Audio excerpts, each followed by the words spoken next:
సామెతల గ్రంథం 7వ అధ్యాయం. నా కుమారుడా, నా మాటలను మనస్సున నుంచుకొనుము, నా ఆజ్ఞలను నీ యొద్ద దాచిపెట్టుకొనుము. నా ఆజ్ఞలను నీవు మనస్సున నుంచుకొనిన ఎడల, నీ కనుపాప వలె నా ఉపదేశమును కాపాడిన ఎడల నీవు బ్రతుకుదువు.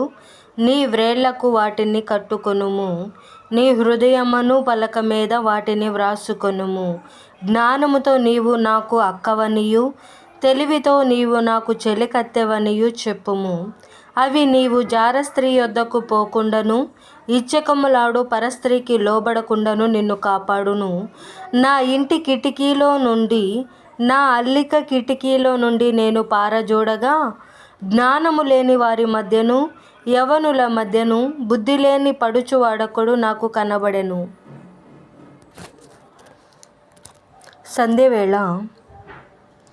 సంధ్యవేళ ప్రొద్దుగుంకిన తరువాత, చిమ్మ చీకటి గల రాత్రివేళ, వాడు జారస్త్రీ సందు దగ్గరనున్న వీధిలో తిరుగుచుండెను. దాని ఇంటి మార్గమున నడుచుచుండెను. అంతటా వేశ్య వేషము వేసుకొనిన కపటము గల స్త్రీ ఒకతే వానిని ఎదుర్కొనవచ్చెను.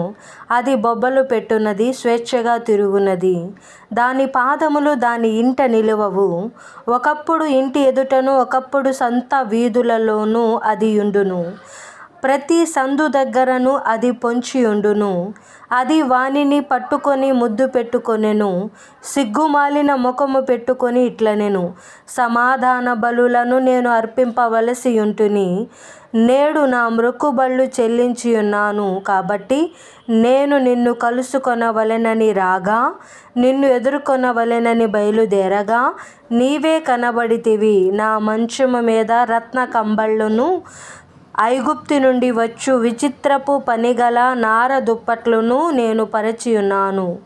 నా పరుపు మీద బోళము, అగరు, కారపు చెక్క చల్లియున్నాను.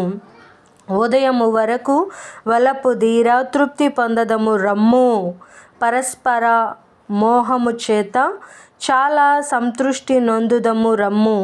పురుషుడు ఇంట లేడు, దూర ప్రయాణము వెళ్ళియున్నాడు. అతడు సొమ్ము సంచి చేత పట్టుకొని పోయెను. పున్నమ నాటి వరకు ఇంటికి తిరిగి రాడు అనెను. అది తన అధికమైన లాలన మాటల చేత వానిని లోపరుచుకొనెను. తాను పలికిన ఇచ్చకపు మాటల చేత వాణ్ణి ఈడ్చుకొని పోయెను. వెంటనే పశువు వధకు పోవునట్లును, పరుల చేజిక్కిన వాడు సంకెళ్ళలోనికి పోవునట్లును, తనకు ప్రాణహానికరమైనదని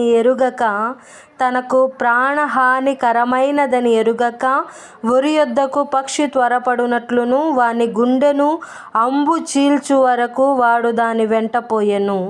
నా కుమారులారా, చెవియొగ్గుడి, నా నోటి మాటల నాలకింపుడి. జారస్త్రీ మార్గముల తట్టు నీ మనస్సు తొలగనీయకము. దారి తప్పి అది నడుచు త్రోవలలోనికి పోకుము.